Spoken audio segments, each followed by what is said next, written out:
Amém? Nós estávamos ali na sala de integração, batismo. Teve até pedido de casamento lá, pastor. Acredita ou não? A gente foi forte, hein?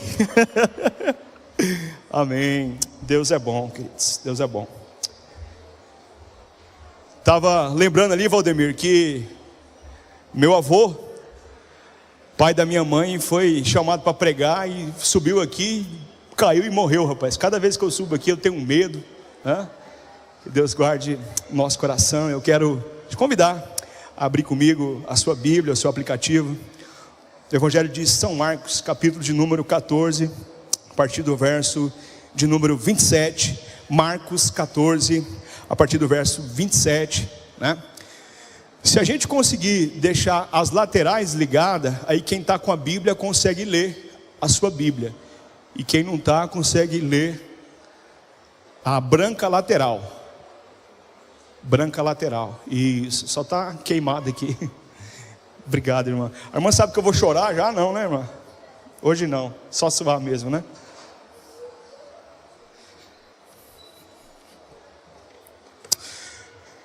Queridos, nós queremos compartilhar uma mensagem para o seu coração. Nós temos sido desafiados nesses dias a orar, a desenvolver uma cultura de oração. E esse texto é um texto muito especial, porque revela uma oração de Jesus que não é ouvida pelo Pai. Mais do que isso, uma oração que é desprezada pelo Pai eterno. Esse texto é muito forte, e eu preciso te contextualizar. Já não são mais 13 o grupo de Jesus. Judas já havia traído Jesus, já havia se dissipado, já não estava mais com o grupo, e agora são Jesus e os seus não 12, mas 11 discípulos. Esse texto antecede a prisão de Jesus. Então entenda, esse texto, o espírito desse texto é: um do nosso grupo nos traiu. Aquele que esteve conosco o tempo todo nos abandonou, entregou Jesus. Não somos mais 13, agora somos 12. E esse texto antecede a prisão de Jesus. E é sobre esse ambiente que eu queria ler esse texto com você. São Marcos, capítulo de número 14, a partir do verso 27. Diz assim a Nova Almeida atualizada: Jesus disse aos seus discípulos: serei uma pedra de tropeço para todos vocês, porque está escrito: ferirei o pastor e as ovelhas ficarão dispersas. Mas depois da minha ressurreição, eu irei adiante de vocês para a Galileia. Então Pedrão que existe cada um de nós, disse a Jesus: ainda que o Senhor venha a ser uma pedra de tropeço para todos, não será para mim. Mas Jesus lhe disse: ô Pedro, em verdade lhe digo que hoje, ainda esta noite, antes que o galo cante 2 vezes, você me negará 3 vezes. Mas Pedro insistia com veemência: ainda que seja necessário morrer com o Senhor, de modo nenhum o negarei. E todos os outros diziam a mesma coisa. Então eles foram a um lugar chamado Getsemane. Eu quero te convidar nessa manhã a visitar comigo Getsemane. Ali Jesus disse aos seus discípulos: sentem aqui enquanto vou orar. E levando consigo o seu pequeno grupo, o seu grupo de discipulado, Pedro, Tiago e João, começou a sentir-se tomado de pavor e de angústia, e lhes disse: a minha alma está profundamente triste até a morte. Fiquem aqui e vigiem. E adiantando-se um pouco, prostrou-se em terra e orava para que, se possível, lhe fosse poupado aquela hora. E dizia: Abba, Pai, tudo te é possível. Passa de mim esse cálice, porém que não seja como eu quero, e sim como tu queres. E voltando, os achou dormindo. E disse a Pedro, o Pedro de agora a pouco: vou contigo até o fim. Simão, você está dormindo, não conseguiu vigiar nenhuma hora. Vigiem e orem para que não caiam em tentação. O espírito na verdade está pronto, mas a carne é fraca. Retirando-se de novo, orou, repetindo as mesmas palavras, e voltando, os achou outra vez dormindo, porque os olhos deles estavam pesados, e já não sabiam mais o que responder. E quando voltou pela terceira vez, Jesus lhes disse: vocês ainda estão dormindo e descansando? Basta, chegou a hora, o Filho do Homem está sendo entregue nas mãos dos pecadores. Levante-se, vamos embora, eis que o traidor se aproxima. Vamos orar mais uma vez. Pai, obrigado pela sua palavra, obrigado a Deus, porque ela é alimento para o faminto, ela é água para quem tem sede, ela é luz para a escuridão. Fala no nosso coração, Pai. Nós acabamos de cantar que nos derramamos, estamos abertos, receptivos, ó Deus, à boa semente da tua palavra. Fala, continua a falar conosco, Pai. Toda preocupação, toda angústia, tudo aquilo que nos inquieta, seja o calor, seja, ó Deus, aonde iremos almoçar, seja, ó Deus, a dor que nos alcança, nós queremos, ó Deus, entregar na cruz do Calvário, Pai. Em nome do Senhor Jesus. Em nome do Senhor Jesus. Eu queria te convidar a visitar esse lugar comigo, Getsemane. É interessante que cada um de nós reage de uma forma às dores, às privações e às angústias. No exercício do ministério pastoral, nós aprendemos a lidar com pessoas, e nós sabemos que algumas delas, quando se aproximam de nós, estão enfrentando lutas, e nós já nos preparamos para orar, para caminhar juntos. Outras que se afastam da igreja, do convívio, são exatamente porque estão enfrentando lutas. Há aqueles que preferem negar a sua luta e protelar, de modo que eu e você lidamos com as circunstâncias de modo bastante diferente. É interessante como Pedro lida com essa notícia. É interessante como Pedro lida com as circunstâncias que vão se avizinhando. Judas já não estava mais com ele. Eles já sabiam que Judas havia vendido Jesus. Judas já havia entregue ali as moedas. Eles sabiam que tudo conspirava para um final trágico. E ainda assim Pedro diz: não, Jesus, ainda que todo mundo aí te negue, eu estarei contigo. Jesus vira para Judas e para Pedro, desculpa, e diz: Pedro, ainda hoje você me negará 3 vezes, Pedro. E o texto diz que com veemência, ainda que seja necessário morrer com o Senhor, de modo nenhum, obrigado minha irmã, e negarei. Nós temos um combinado, vamos testar, irmãos? Hoje está calor. Aleluia. Essa água está uma delícia, obrigado irmã. Verso de número 29. Pedro disse a Jesus: ainda que o Senhor venha a ser um tropeço para todo mundo, para mim não será, Senhor. No 31 ele continua insistindo, e de modo veemente: ainda que seja necessário morrer com o Senhor, de modo nenhum negarei, Senhor. Eu estou contigo e não abre. Mas no verso 37, quando Jesus volta do seu tempo de oração, o texto diz que ele vira para Pedro e diz: Simão, você está dormindo. Getsemane revela para mim e para você as nossas fraquezas. Getsemane revela para mim e para você as nossas contradições, que num dia levantamos motivado, que vamos fazer e vamos conseguir, e talvez no outro dia a nossa vontade não é nem sair da nossa cama.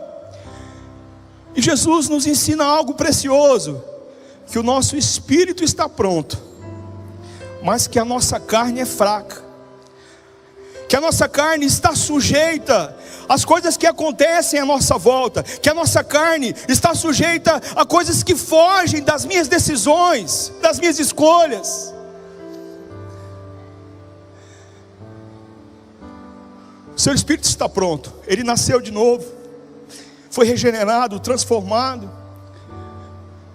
mas a nossa carne é fraca, e ainda que queiramos resistir à tentação, por vezes não conseguimos.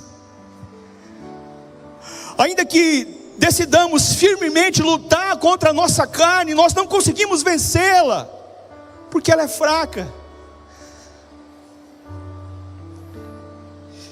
O Pedro eufórico, que arranca a espada, irmãos, decepa a orelha do rapaz. O pastor Marcos tem uma mensagem incrível, que fala sobre aquela orelha que é cortada, um sonho que era decepado. Aquele rapaz não era um sacerdote, aliás, ele não era um militar, ele era um aspirante a sacerdote. E não ter a orelha iria tirar o sacerdócio da vida daquele rapaz. E Jesus restaura a orelha daquele rapaz, devolvendo o seu sonho de ser um sacerdote. E esse Pedro, motivado, daqui a pouco dorme em berço esplêndido. Um cansaço de um dia, irmãos, que muitas coisas aconteceram. Lucas vai dizer que eles dormiram de tristeza. Talvez eles não queriam enfrentar o que estaria por vir ali.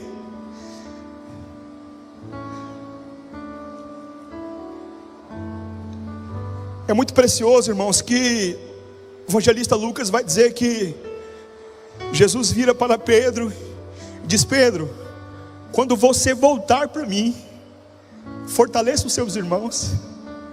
Eu estou orando por você, Pedro. Jesus diz para ele: Pedro, quando você voltar, quando o seu coração voltar para mim, fortalece os seus irmãos.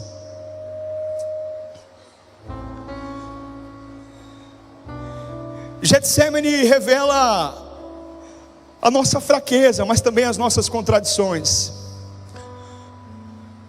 A contradição talvez de ferir quem nós prometemos amar e cuidar.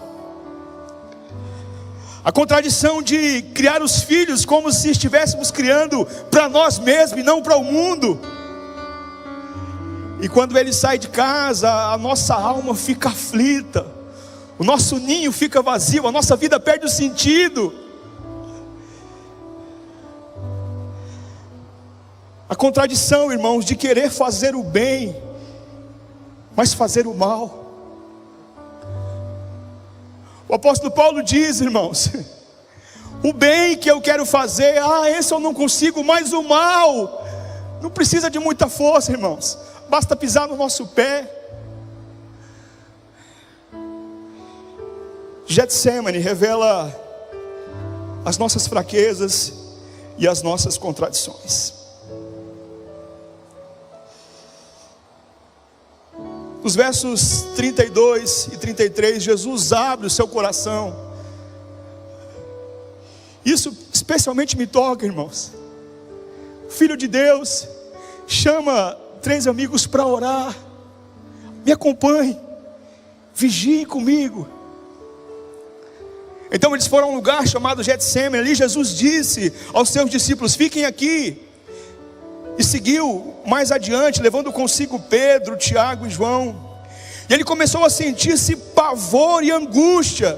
E lhes disse, Jesus disse para os seus amigos: a minha alma está profundamente triste, até a morte. Fique aqui comigo e vigiem.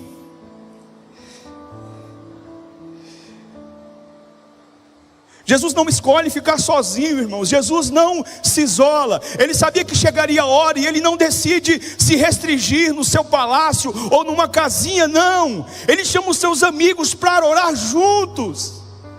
Ele leva os seus discípulos para um lugar que era conhecido. Aquele era um ponto de encontro daquela cela, o Monte das Oliveiras. O Getsemane era um lugar onde eles estavam com muita frequência. Eles sabiam o que iriam fazer lá. Chegando lá, Jesus chama 3, diz: me acompanhe, porque a minha alma está aflita e angustiada.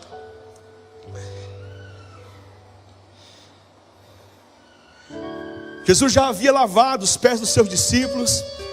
Jesus já havia comido, ceiado com eles, celebrado ali a Páscoa. Eles haviam cantado e agora Jesus chama os seus para orar.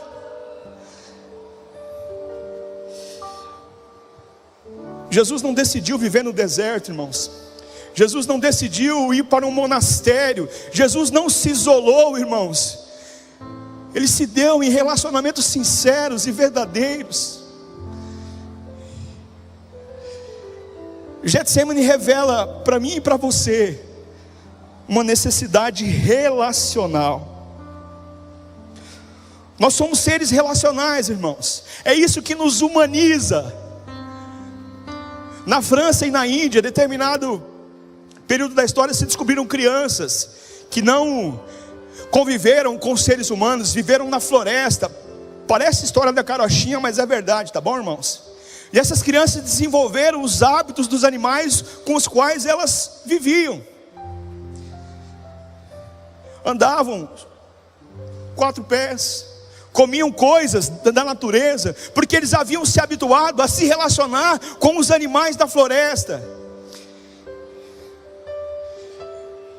E agora trazido para a convivência com o homem, essas crianças morrem, porque elas não se humanizaram, elas viveram no meio dos lobos. Getsemane revela para mim e para você, queridos, uma necessidade relacional. Talvez se houvesse alguém que não precisava, irmão, se relacionar, que não precisava abraçar, que não precisava pegar na mão e dizer, ore por mim, era Jesus Cristo. Ele era o Filho de Deus, ele não precisava disso, irmão, mas havia no coração dele uma necessidade, e ele chora pelas pessoas, ele se compadece, ele diz, olha, se você não tem pecado, pode meter a primeira pedra. Um Deus que se relaciona com o outro, que não se isola, que não faz como uma tartaruga que entra dentro do seu casco e ninguém me acessa. Essa é a face humana de Jesus, que chama os seus discípulos e fala, orem por mim, eu estou angustiado.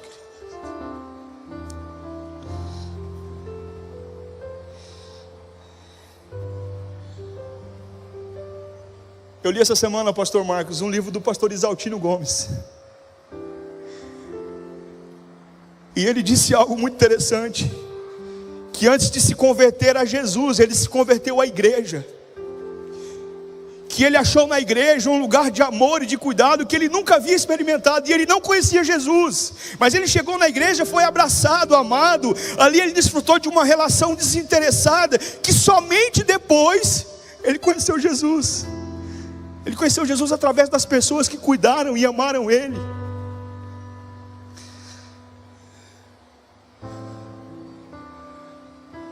Nós temos necessidades relacionais, irmãos. Amar e ser amado. Getsemane revela uma necessidade de Jesus. Orem comigo, vigiem comigo, porque a minha alma está aflita. Essa semana eu precisava honrar um compromisso que eu tinha feito.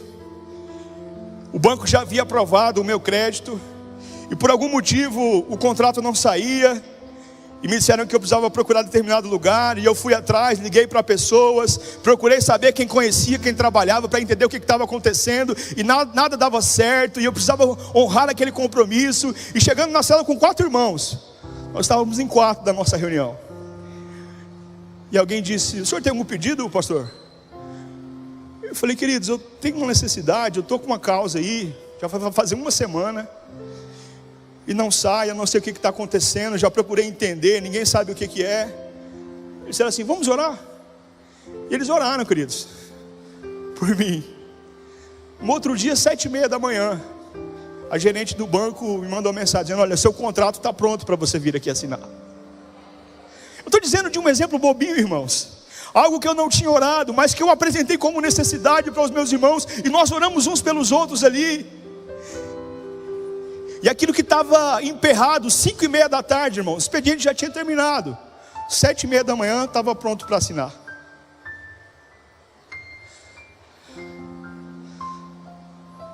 Nós precisamos de Deus, irmãos, mas nós precisamos de pessoas.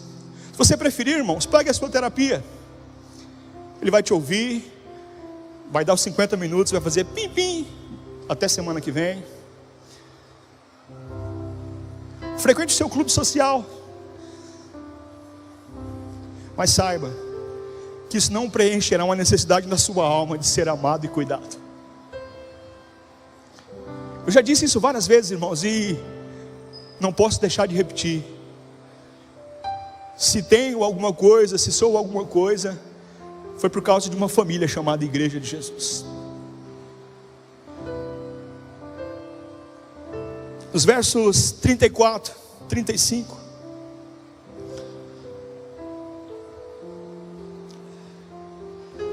Jesus disse: a minha alma está profundamente triste até a morte. Fiquem aqui e vigiem comigo. E adiantando-se um pouco, prostrou-se em terra, e ele orava para que, se fosse possível, Deus lhe poupasse, o Pai lhe poupasse aquela hora. E ele dizia: Abba Pai, Paizinho, tudo é possível. Passa de mim esse cálice do sofrimento, porém que não seja o que eu quero, e sim como tu queres. Getsemane significa lugar de prensa, onde a oliva se transforma em azeite, lugar onde a nossa vida é prensada. Getsemane é lugar de sofrimento, é onde meninos se transformam em homens, é onde meninas se transformam em mulheres sábias, é o lugar por onde todo discípulo e discípula deve passar. Nós somos aprensados pelas circunstâncias. O pastor testemunhava esses dias que conversava com uma irmã, os pais dela foram alcançados pelo Evangelho, a família foi transformada, e ela, muito criança, assistiu aquilo tudo, experimentou o sofrimento dos pais, a mudança, e agora ela constitui família, pregada, bem posicionada, bem formada, e os filhos crescem num ambiente sem privação, com muito conforto.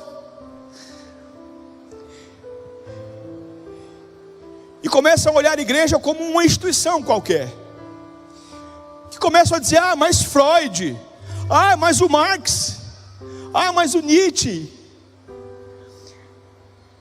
E esses filhos se esfriam na fé, irmãos. E aquela mãe que experimentou uma paixão, que tocou Jesus, olha para os seus filhos e percebe que talvez eles nunca tenham experimentado verdadeiramente o Evangelho. E alguém vira para ela e pergunta: minha irmã, o que faltou? E ela responde: faltou sofrimento. Se eles tivessem sofrido um pouquinho, se talvez a gente não tivesse entregado tudo nas mãos, se talvez eles não tivessem nascido em berço, eu não sei o que significa esse tal de berço evangélico, irmãos, mas o pessoal costuma dizer, né? Eu não sei se é nascer no hospital evangélico, mas há quem diga que nasce em berço evangélico. Talvez se eles não tivessem experimentado tudo, tão... faltou sofrimento. Queridos, eu não sei se você consegue perceber, esses versos são agonizantes. Jesus está dizendo: a minha alma está profundamente triste até a morte.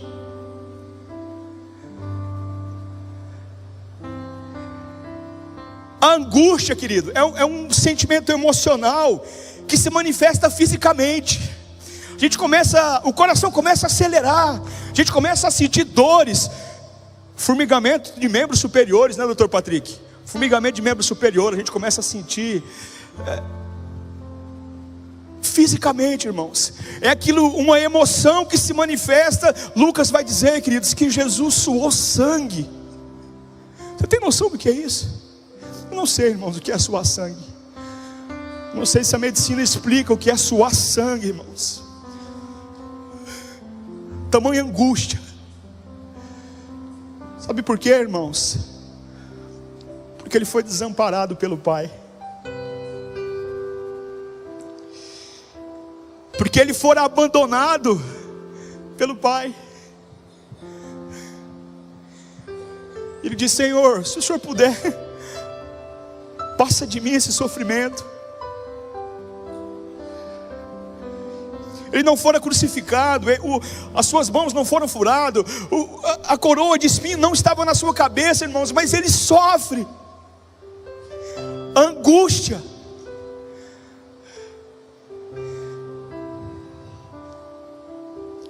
O sofrimento e o silêncio do Pai.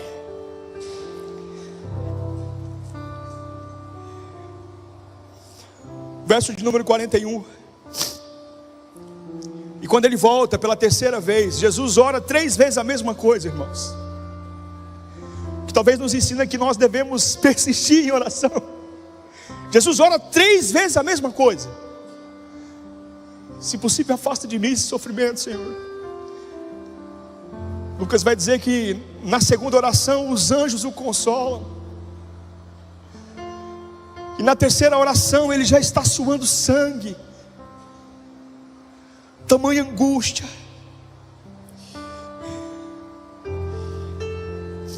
E quando ele volta para os seus discípulos, eles estão dormindo novamente. E quando voltou pela terceira vez, Jesus lhe disse: vocês ainda estão dormindo e descansando?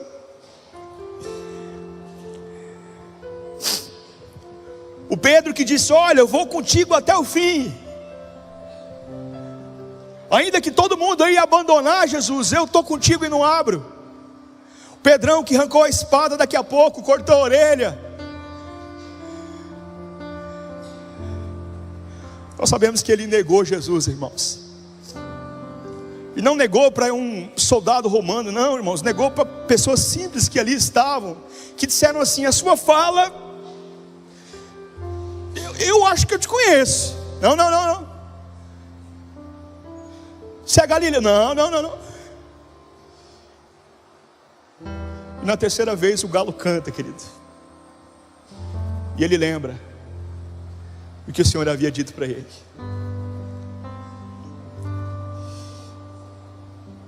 E é fácil para a gente olhar para Pedro e dizer assim: ah, vacilão. Ah, Pedro, a sua fé desfaleceu. Pedrão cheio de coragem.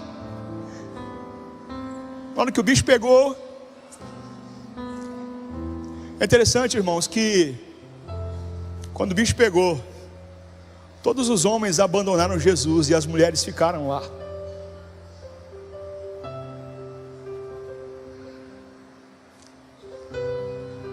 Os homens vazaram. Isso me assusta, queridos. As mulheres ficaram lá até depois para cuidar do corpo.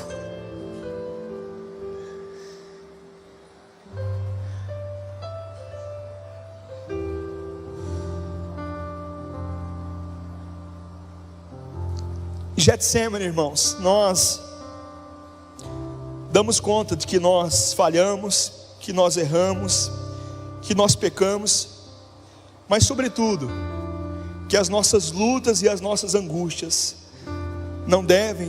não podem ser enfrentados sozinhos e sem oração. Eu queria muito que você guardasse isso no seu coração. Getsemane talvez seja o protótipo da minha e da sua vida. O nosso espírito está pronto. Você vai para o céu, querido. Isso não tem a ver com o seu sacrifício, com o que você faz. Tem a ver com o sacrifício que Ele fez por você. Você não é merecedor, é graça. Mas a nossa carne é fraca.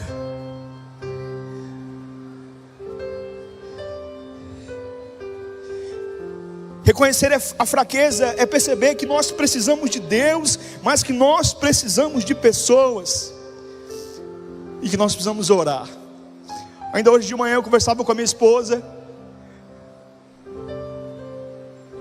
Eu tenho feito o homem ao máximo pela 5ª, 6ª vez, porque eu não quero abandonar Jesus. Talvez ano que vem eu faça de novo. E no curso nós somos desafiados a orar com a nossa esposa, os homens, a tomar iniciativa. Em casa nós temos algumas dificuldades, que cada um coloca uma criança para dormir, e por vezes eles nos colocam para dormir, né, as crianças. E eu tomei uma decisão, irmãos, de que eu não vou esperar as crianças dormirem, eu vou orar com eles acordados ainda, porque se eu esperar eles dormirem, nós não vamos orar. E eu sento no pé da cama da minha filha, e eu percebi que talvez eu esteja criando uma memória no coração dela, dos pais orando junto no pé da cama dela. Porque se fosse assim, a gente não ora, irmãos. Porque os nossos horários, porque o dia, porque o cansaço, e nós teremos boas justificativas para não orar. Não espere, queridos, motivação para você orar. Não ore somente diante da tragédia, diante do caos, irmãos. coisas começam com disciplina, depois elas se transformam em prazer. Nós não gostamos de trabalhar, irmãos, 44 horas semanais. Nós não gostamos de ir para a academia, 6 horas da manhã. A gente vai porque tem que ir, mas depois a gente percebe que existem resultados.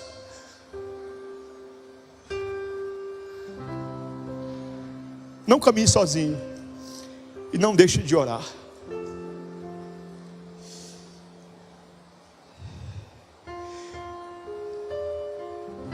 Pedro caiu, irmãos, mas Pedro levantou. O Pedrão, e não tem ninguém aqui nessa manhã melhor do que Pedro. O olhar de Jesus alcançou Pedro e ele se sentiu perdoado. E 2 semanas depois ele estava contando que ele tinha negado, que o galo tinha cantado, e 3.000 pessoas tinham se convertido na pregação de Pedro, porque ele se levantou, meu irmão.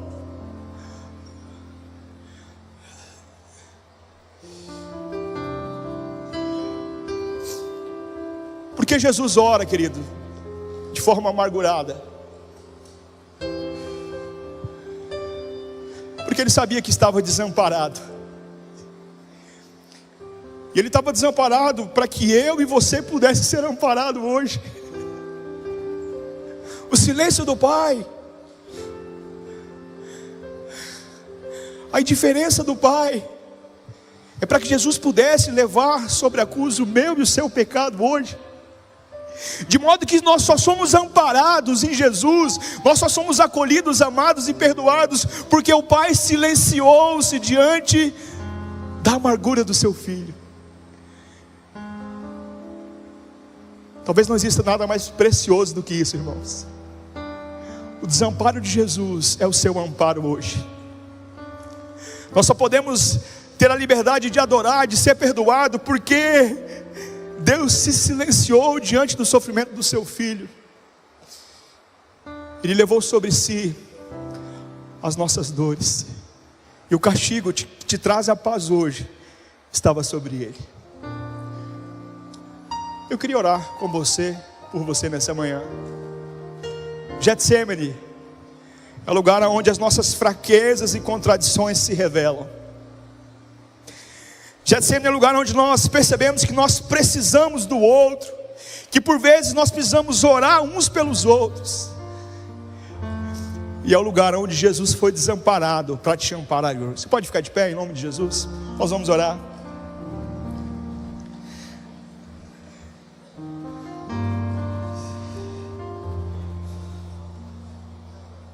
Eu não sei quais são as lutas que você tem enfrentado nesses dias.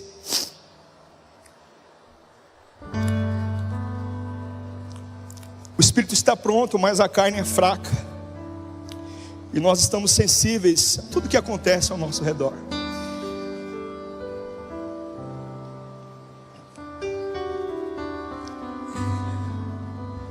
Cada um de nós tem um Pedro dentro de si, que faz promessas. Eu vou conseguir, conte comigo. E talvez diante das lutas, das circunstâncias adversas, a gente retroceda. Mas perceba, querido, Pedro caiu e se levantou. Feche seus olhos, eu quero que você coloque a sua vida diante de Deus. Nós temos livre acesso ao Senhor. O véu se rasgou, não é a minha oração, mas é seu coração, entendendo que Jesus pode te amparar hoje. Deus pode te amparar, porque Jesus cumpriu na cruz a maldição que pesava sobre mim e sobre você. Você não pode sair daqui dessa manhã sem dizer: Jesus, eu tomo posse daquilo que o Senhor sofreu por mim, dessa angústia. Eu não sei o que doeu mais, querido, se foi essa angústia ou se foi a crucificação em si. Eu não sei, mas Ele fez isso por você, para que você pudesse ter vida, para que você pudesse ter paz, para que você pudesse ser amparado hoje e ter a certeza de que você não está sozinho. Pai, nós queremos, em nome de Jesus, Pai, reconhecer as nossas fraquezas, Pai, as nossas tantas contradições, Pai.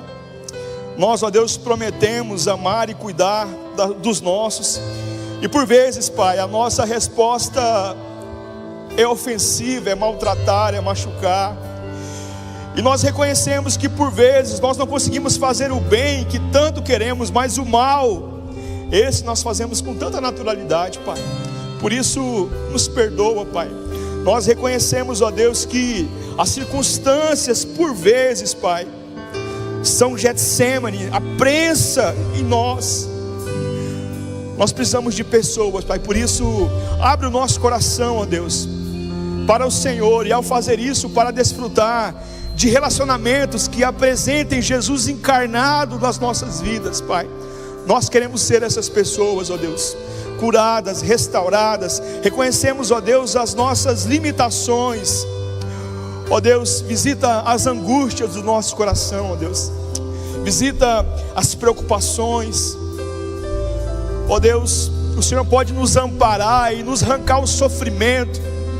Não queremos beber esse cálice, mas se necessário for, que Ele traga crescimento para as nossas vidas, que Ele traga salvação, que Ele traga, ó Deus, renovo, vida, libertação, Pai. Não queremos dormir, ó Deus. Não queremos ser encontrados dormindo espiritualmente, Pai. Queremos, ó Deus, em nome de Jesus, como Pedro, nos levantar, ó Deus, nessa manhã, nos fortalecer no Senhor e na força do Teu poder, Pai. Nos levantar em oração, Pai. Nos levantar em reconhecimento, Pai, que nós precisamos de Ti, que nós temos uma comunidade, Pai. Muito obrigado, Senhor, pela Tua palavra. Muito obrigado pelo Teu cuidado. Muito obrigado por cada líder, Pai, que semanalmente abre a sua casa, que tem sustentado muitas pessoas em oração. Muito obrigado por cada pessoa que serve aqui nessa manhã, nessa reunião. Obrigado pelos irmãos e irmãs que irão descer as águas, reconhecendo, ó Deus, o Senhor, aqueles que serão recebidos. Muito obrigado, ó Deus, porque o Senhor nos ampara, e nós temos a certeza de que não estamos sós, Pai. Muito obrigado, Senhor. Muito obrigado. Obrigado, Pai. Nós somos gratos por essa família chamada igreja. Muito obrigado, ó Deus. Muito obrigado. Nós Te louvamos em nome do Senhor Jesus. O Seu amor é como um furacão, e eu me rendo ao vento de Sua misericórdia.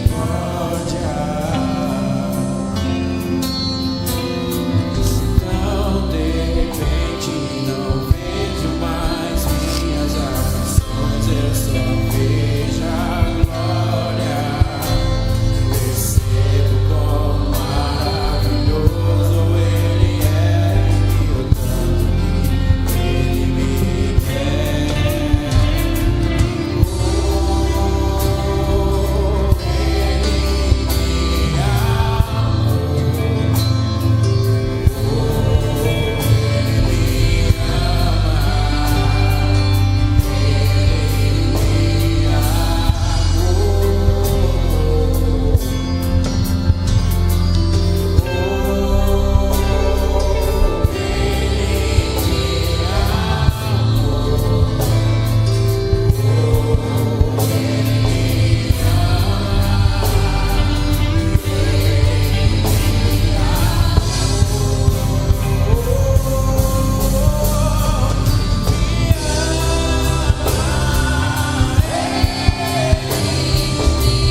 Queridos, me permita compartilhar algo de um pastor argentino.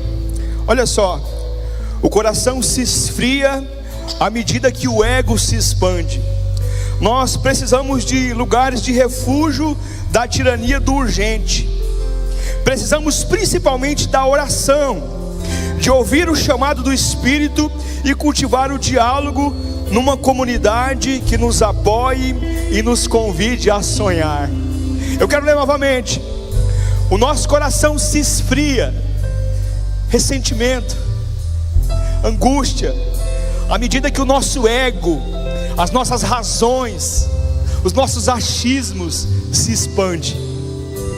Nós precisamos de lugares de refúgio para a tirania do urgente, do agora, do nesse momento, do WhatsApp. Precisamos principalmente de oração, de ouvir o chamado do Espírito, cultivar o diálogo numa comunidade que nos apoie e nos convide a sonhar. A minha oração é que essa comunidade seja esse lugar para você. A nossa oração, o nosso desejo, o nosso trabalho, o nosso clamor é que essa comunidade seja esse lugar para a sua vida, em nome de Jesus. Amém?